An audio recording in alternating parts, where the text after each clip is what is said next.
After last time doing entropy, this whole idea of products minus reactants, we're just going to repeat that again with enthalpy, but I'll just tell you a little bit about what we mean by enthalpy. It's just I don't know what that word meant beforehand, but now it's just heat of reaction. That's what enthalpy is. And so it's a part of thermochemistry that studies the heat absorbed or released by chemical reactions and phase changes. So this is really the basis of our society and how we handle energy. We heat our food, we heat our water, we heat all kinds of things. Combustion engines are based upon enthalpy release, and we'll get into all of that today. There is also an internal energy. Sometimes you'll see that as delta U, and that's the heat flowing into or out of a system at a constant volume. Now that's important for chemical engineering. So if you are, somewhat leaning in that direction and you go into engineering where you're actually doing reactions in a sealed system, then you're dealing with the constant volume. And so heat of reaction in those situations would be using the internal energy. But most of our heating operations, especially in the chemistry lab with glassware, are open systems. You don't ever want to heat a closed system unless you're an engineer and you've designed that container to take the pressure. But most of ours are open to the atmosphere, and so they're at constant pressure. So the heat release or absorb at constant pressure is the enthalpy. It's at a standard temperature, which is 298.15 Kelvin, or room temperature, 25 C. And then standard pressure. Why they chose a bar, I don't know. Standard temperature and pressure for gas laws is ice water, so 0 C or 273.15 Kelvin and 1 atmosphere. And then when we get to these thermodynamic quantities, it's room temperature, 25 C, and 1 bar, which is close to an atmosphere. It's about 1% different, but they decided to use a slightly different unit for that. Standard volume is irrelevant because, again, you give me the number of moles, the temperature, the pressure, I can calculate the volume. Okay, it depends upon the number of moles. So let's focus in on enthalpy. It's also called the heat of reaction, and it's that amount of energy absorbed or released as the reaction proceeds. So in this particular case, this is the combustion of methane. So natural gas, the major component of natural gas is methane. Has some methane and propane and some other things. It doesn't actually smell, just for your information. They put an odor compound in it, like methane thiol, which you can detect at really low quantities. So the smell of natural gas, like if I crack this open, you would smell that stinky smell, but that's actually something they add to it so that there's a gas leak.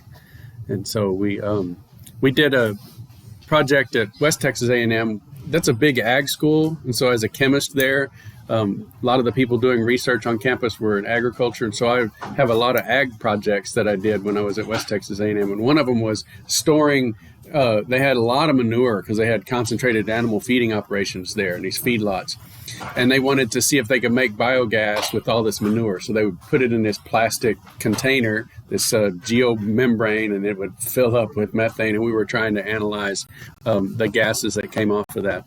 And some of them were sulfur compounds. When the protein breaks down, it has sulfur in it, and man, did that smell. Ooh.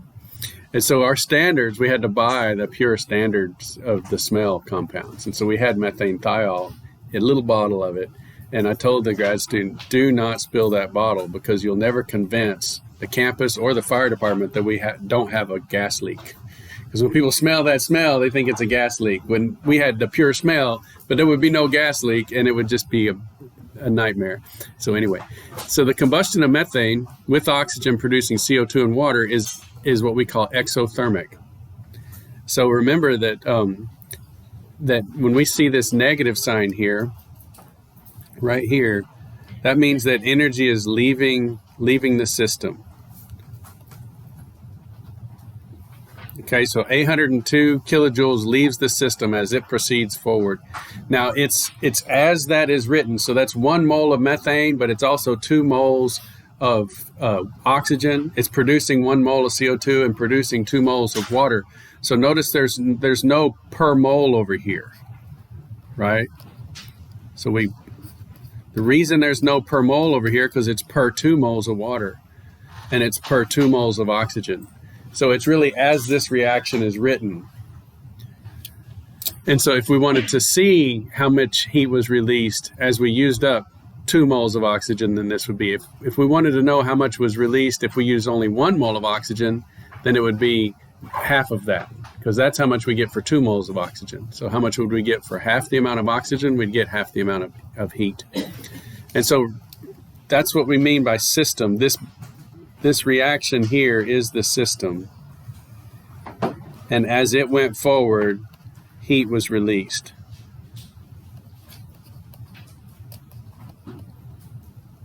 And it went to the surroundings. The surroundings is everything else. The container, the room, the building, everything. Everything that's not that reaction is the surroundings. So negative delta H values indicate an exothermic reaction. So exo meaning exiting, the heat is leaving.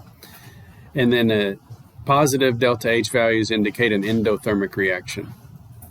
If we write that reaction backwards, we flop the sign on the delta H. Okay.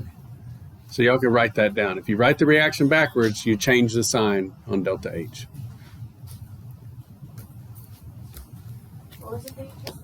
If we write the reaction backwards, we change the sign on delta H. Mm-hmm. Because I know that each element or whatever has its own number that coordinates to it, right? When you're doing the product. Yeah, so we're going to get to that. Okay. Yeah, we at this point don't have a way of calculating delta H of reaction, but that's what we're developing today. Yeah. So that's this next slide. So you're a plant. Okay, so put him in here to do the segue. So standard enthalpy of formation values. We use the entropy at 0 Kelvin for a perfect atomic crystalline substance was the 0 for entropy. We don't have the same reference spot for enthalpy. We have a reference spot, and that's what we're going to develop. So every substance can be made from its elements. So when I talk about a water or methane or whatever, if we take the elements and we make that substance from those elements, then we have this situation. So here's CO2 being made from graphite. So solid graphite carbon plus oxygen gas gives us CO2. And then we call that the formation enthalpy. So this is formation. We're forming CO2. Right, so this is the delta H of formation of CO2. So by definition, when you're making a substance from its elements in their standard states at 1 atmosphere room temperature, or 1 bar room temperature, then this is the formation of CO2 reaction. And so when we say in their standard states, we mean physical states like solid, liquid, gas. Right, so this standard state in this case means right here, the oxygen is a gas and the carbon is a solid. There's graphite, diamond, and now buckyball or Buckminster fullerenes, those different kind of special number versions of carbon. So there's 3 allotropes of carbon. So you've got to specify which one is the standard state. And so graphite is the standard state for carbon. Okay. And so these enthalpy of these elements in their standard states has been defined as 0. Okay, the enthalpy of elements in their standard states. So this piece right here is defined as 0. That's our reference point. So that's a big star. It's an ugly star. Okay. What did you say the standard state? So this is, like, if we're going to do the enthalpy of this reaction, we would have the products minus reactants, right? And so we would have the delta H F of CO2, and we would have the delta H F of carbon, and the delta H F of O2, and we're saying that this one equals 0 and this one equals 0.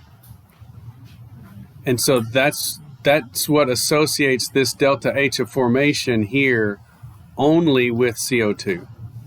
So now CO2 has its own number. All of the elements are 0, and then every other substance has its own number that's being made out of the elements. So when we react oxygen with carbon, it's exothermic, and we make CO2, and this is how much energy we get out of that, which is really a difference. It's a difference from the reactants. And so if we set the reactants at 0, then we can make this number associated with CO2. So let's look at it graphically. So this is the next deal here. So we're saying that elements in their standard states at 1 bar and 298 Kelvin are 0. So this is the definition of 0 now. So all of the elements are here. So if we want to make CO2 or methane, like here, if we make methane out of graphite and hydrogen gas, then we get the delta H of formation for methane. If we were to make CO2 or water, we would start with those elements. We'd start with hydrogen gas and oxygen gas and make water, and that would be the delta H of formation of water. And so that's what's going on in these tables here. By definition, oxygen is 0, but CO2 is minus 394. So it's downhill from the elements. Methane is minus 76. And water, gas, we've got gaseous water here, so the states matter. It's minus 242. So it's not quite to scale, but it's kind of close. CO2 is the lowest at 394, then water at 242, and then methane at minus 76. Yeah. Are these given to you, or are you saying These are in a table, so you'd have to have the table, and setting the elements to 0 is what lets us make the table. Because if we didn't know this number, we could calculate the differences maybe, but we wouldn't know where they were. So we need a place that locks us in. It's just like if you had a thermometer and you could see the mercury going up and down, where's 0 on there, so that you could put the marks, like where's 0 Kelvin or 0 Celsius or whatever. You need a point on your scale that is 0.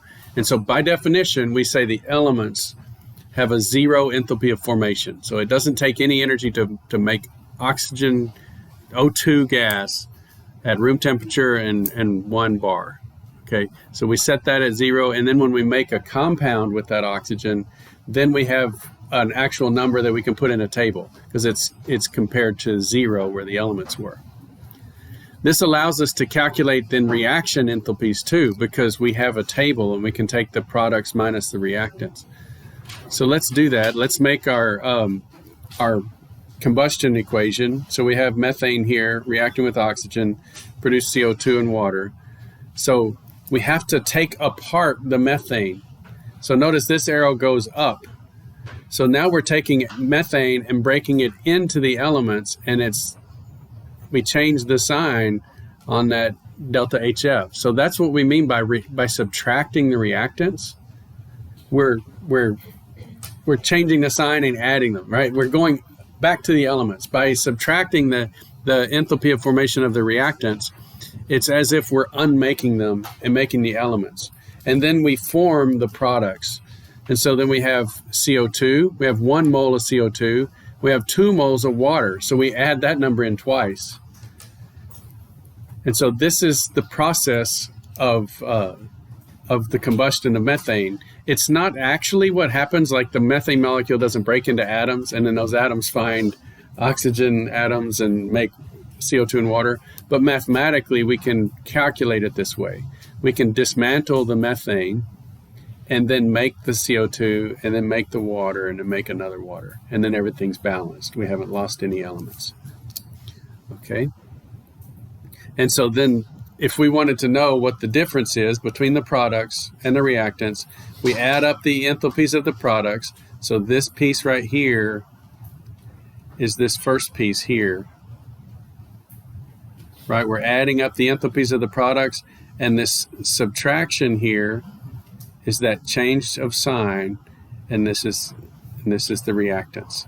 So we're subtracting the reactants from the products, and we get the delta H of reaction. Okay, and so the next slide just shows that math.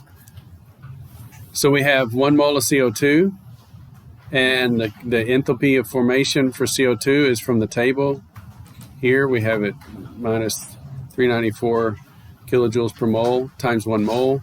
The water is 242 times 2 moles of water. A lot of times people forget to use the number of moles, so they'll get it wrong. And then we subtract 1 mole of methane at minus 76 kilojoules per mole. So we don't have to worry about this, this green arrow or anything. We don't have to do the arrows. We can just go to the table, and it's products minus reactants. Okay. Add those up, we get the 802 that I was showing you earlier. Notice that the moles have canceled. So 1 mole of CO2 cancels that mole, 2 moles of water cancels that mole, 1 mole of methane cancels that one. So for this reaction as written, we just have a minus 802 kilojoules. You still see that in a mistaken form, even in textbooks. Like sometimes you'll have a reaction written and there will be lots of different moles, like 1s and 2s and so on, and the reaction will say delta H of reaction equals 802 kilojoules per mole, but that per mole should be gone. It just slips through. Okay. All right, so that's enthalpy of reaction. Now let's use it. Let's do some practical examples. We can use it to calculate phase changes.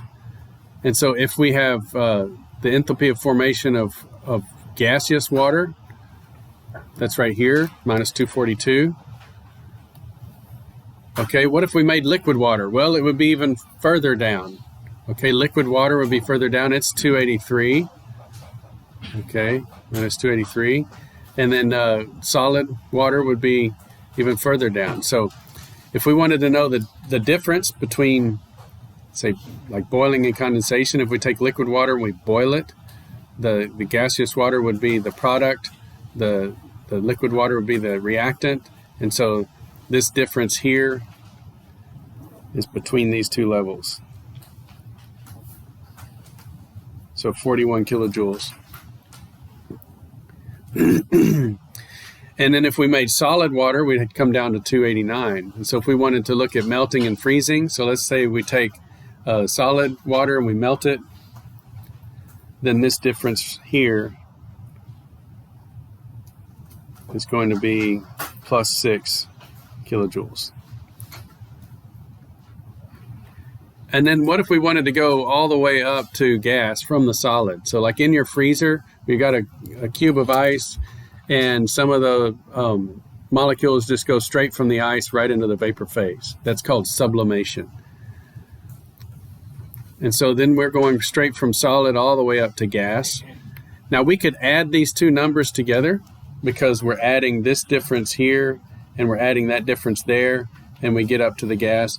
Or we could take the products minus reactants. We could take the gas number, it's minus 242, and subtract the minus 289, and we get the 47. Okay.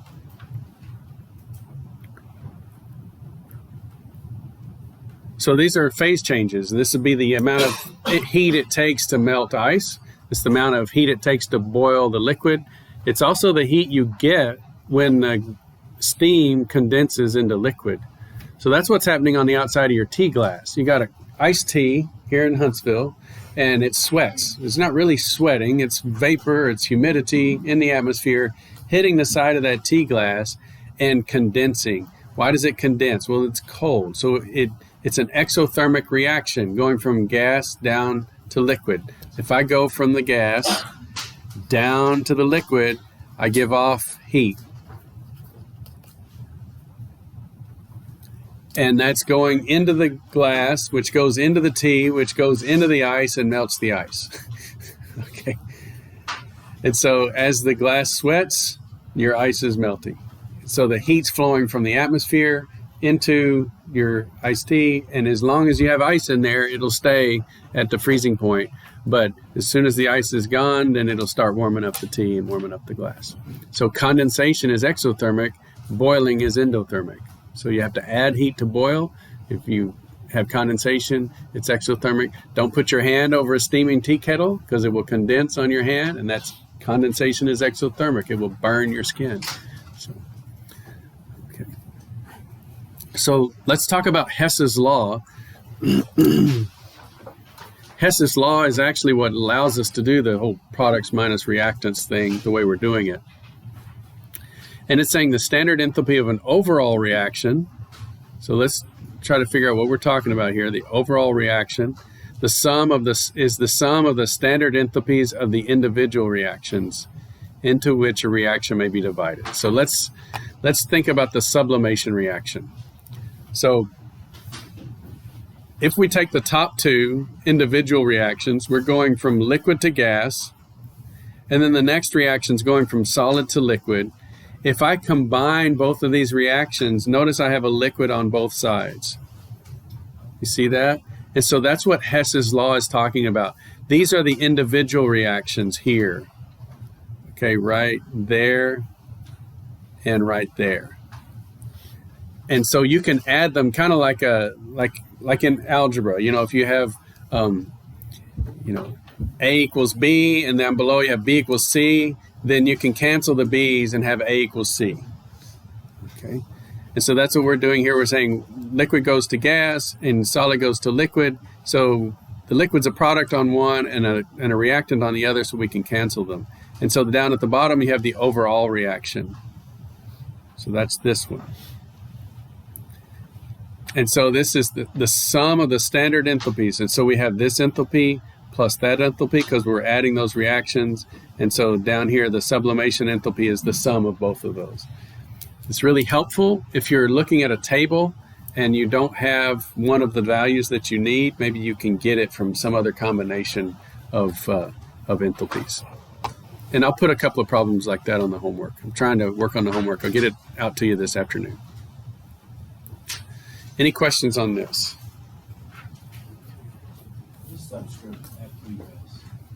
Fusion. Now, I'm not exactly sure where that comes from. It's an old term, but that comes from the melting of a solid.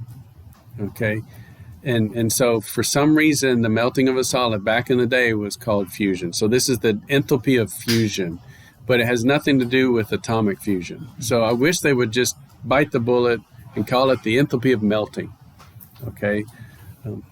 But that's the old term. So that's a really good question.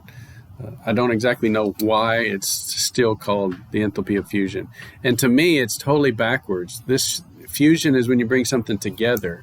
And so this has the opposite connotation, that the enthalpy of fusion would be for melting of a solid. Yeah, so that doesn't make any sense to me either. Let's work on some examples. So let's look at hydrazine. This is an old rocket fuel. Hydrazine plus oxygen. There's a font issue. My arrows have disappeared. So let me. Do y'all have arrows on your notes? Yeah. Okay, so something on PowerPoint's deciding to put a little box with a question mark in it on that guy. And so let's come up with the delta H of reaction for this hydrazine and oxygen. So it's products minus reactants. And so we have 2 times the enthalpy of gaseous water. So we go in the table and find gaseous water. So we're down here at minus 242. The nitrogen is 0. Why is this one 0? Because nitrogen comes as N2. That's the normal form of nitrogen at 1 bar and at room temperature. So it's an element, okay? And so then we have oxygen. We subtract 1 mole of oxygen, but the oxygen has a 0 enthalpy. And so then we just need 1 mole of the hydrazine. So here we find hydrazine, and it has actually a positive enthalpy of formation. So plus 51. So this 2 times 242, that's going to be 484. So minus 484 minus 51. Can somebody do that for me real quick? Say one more time. Okay. Kilojoules. Okay, from the table, these are kilojoules per mole. Okay. I didn't use my units up here. Is everybody okay with that? You know, so these were the moles in front, and these are the enthalpies. Okay. So if you were to ask what the delta H reaction would have been with just 1 mole of H2O, you simply divide the negative 535 by 2. Yeah, you would have to divide everything by, so you would have half a mole of this. Oh, okay. Yeah, so you'd have to divide everything by 2. Yeah. If you had to, for some reason, like if you're doing intermediate reactions and you had to double one of them, then you double all that and you double the heat. Yeah. Okay. Oxygen is a real pain to use because it's a gas. And so when you're making a rocket, you pay a lot of weight penalty and everything from having, compressors. So I guess you don't have the compressor on the rocket, but still, it's a pain to compress the gas when liquids are so much more dense. And so we can use peroxide as rocket fuel. So H2O2, it provides oxygen. And so here's peroxide rocket fuel. And now both of my reactants are liquids. So that's a much better situation for a rocket. I can put the liquids in their tanks and then pump them with regular pumps and make this. And so now we have 4 moles of water. So it's 4 times a minus 242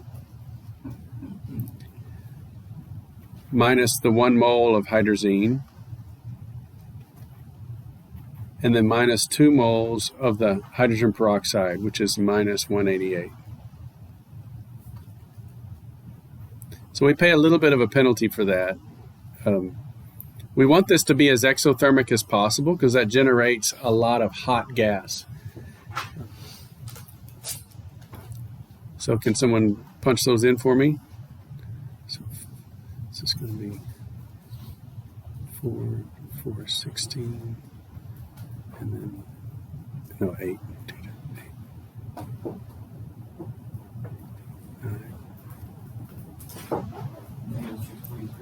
643, okay. Okay, so even better, right? So we added a liquid instead of our solid, and we got even more exothermic.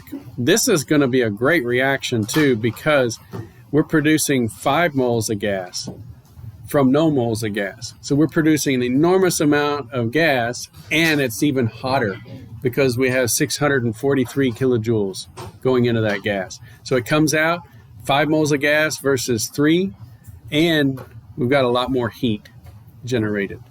You might say 600 versus 500 is not that much, but it's 20% more. Okay, it's 1/5 more. Okay, what about space? I mean, having to deal with a liquid fuel and a liquid oxidant is okay, but what if we could just get rid of the oxidant? Notice how hydrazine is above the elements. If we could just spark hydrazine, it would fall apart and just go into its elements. And so if we just put a little spark on hydrazine, we can produce 1 mole of nitrogen, 2 moles of hydrogen. So we can get 3 moles of gas out of 1 mole of hydrazine. And so let's look at that. Well, the elements are all 0. And so we have 0 minus plus 51. Okay. And so we have negative 51. So negative 51 kilojoules. It's not much, but I don't have to carry an oxidant. Okay. So how would I use this? Well, I could put the hydrazine pipe right here, and I could run a wire down, and I could spark it as it comes pouring out, and it would go to gas. Now, what do you know about parabolas? Do you remember parabolas from your geometry class? They had focal point. And so what does a focal point of a parabola do? Let's say this is the focal point. So any ray coming out of that focal point hits this wall and turns into a collimated, direction. So like if it comes out at this direction, it hits the wall at a glancing angle and ends up going straight down parallel to that ray. What if it kind of comes backwards? It hits right here and reflects at a drastic angle and comes out in a collimated way. So all I got to do is put this tiny little explosion at the focal point of a parabola, and all of the forces of those expanding gases are going in one direction, and that pushes my rocket in the other direction. And so the higher the heat, the more gases I produce, the better thrust I have. And it's really very simple. It's just products minus reactants. And so all of this produce hot gas, which makes it a useful propellant. And so here's a hydrazine positioning thing. This is from the Missile Defense Agency. This is what's called a hover kill vehicle. So you got a missile coming towards you, you send up another missile with these little kill vehicles on it, and they get in the way. And they have a collision out in space and neutralize the threat. And this is just, I include this video not so much for missile defense because it's just creepy to see this thing hovering around. And so it's a longer compilation video, but you'll see. So that thing can hover around using those hydrazine blasters. So is that how NORAD works, or? NORAD is morally the radar facility. Oh. So it's tracking a hot object off screen. And so it's moving around, tracking that hot object. And its purpose is so that it can run into it? Run into it in space. Yeah, like if there's a nuclear weapon with radioactive material on it, we want to blow that up in space. We don't want to wait till it gets to here or there or wherever we don't want it, right? Yeah. This was started in the 90s. Yeah. Yeah, I know. So anyway, so anyway, it's kind of interesting stuff. Let's see, how do I get out of this one? Oh, no.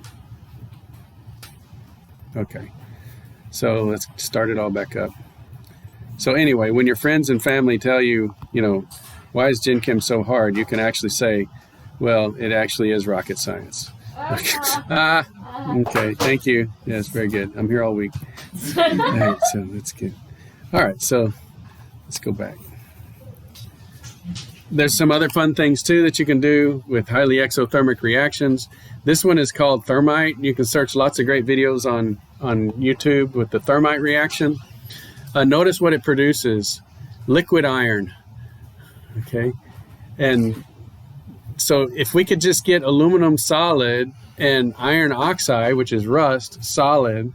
So here's a reaction where two solids mix. You actually have to get one of them to melt so that they can actually get to each other. But once you get it started, then it spontaneously goes forward and produces a lot of heat and liquid iron.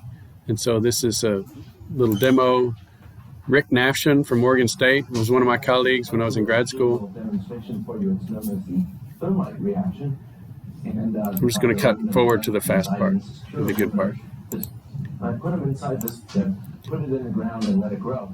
Well, I've got the solid inside here and a little 4th of July sparkler. And the 4th of July sparkler will throw some sparks down in the mix, give it the activation energy to go. This is an extremely exothermic reaction, so heat will be given off. Our products are going to be iron. So many people have caught lecture halls on fire using the thermite reaction that most universities ban this demonstration. They're like, you can't do thermite in our building. And so there's some great videos on YouTube of people catching the projector screen on fire and everything like that. So it's probably, if not the university, the chemistry department would probably say, no, not doing thermite in the classroom. Just the sparks and everything. So that's the sparkler. And when it lights off the aluminum and the iron oxide, you really be able to tell. The camera's adjusting the brightness, and so it's getting bright enough for the camera. See, there it goes. And then the liquid iron's pouring out the bottom. See? Okay, so let's go to the next one. Exactly. All right, so let's go. Oh, come on. How do I get to the next video? Let's see. Without bailing out. Oh, we'll just bail. That'll work.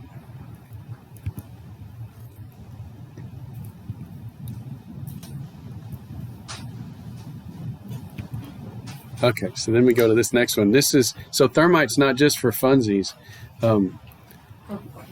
This this is using the thermite reaction to actually weld a rail track together. So if you think about the stress on rail lines, they have to be a single bar of iron for miles and miles and miles. There's no bolt or anything that's strong enough that's just going to hold that track together. So they actually weld them together. And so that bucket is the thermite mixture. And so he sticks a sparkler in there, walks away. And so that's the aluminum stealing the oxygen from the iron and making liquid iron. And the iron pours down in between the rails and welds them together. And see there, it starts to pour through, and the overflow comes into these little pans on the side. See, there's the overflow. That's just so cool. Anyway. So then this is kind of a long video. They remove the pans. And that's liquid iron right there. That's hot work. Okay. Then they have this thing that like breaks the mold off. And then there's the welded track. And then we want it to be smooth, and so they come back with a grinder and just grind it, and they're done. So isn't that cool? Way better than an arc welder, which would have voids and everything like that. You're just pouring pure liquid iron right between those tracks. Okay. So that's a good place to stop. We'll pass out the exams. If I can just get this to quit. And people are like, no.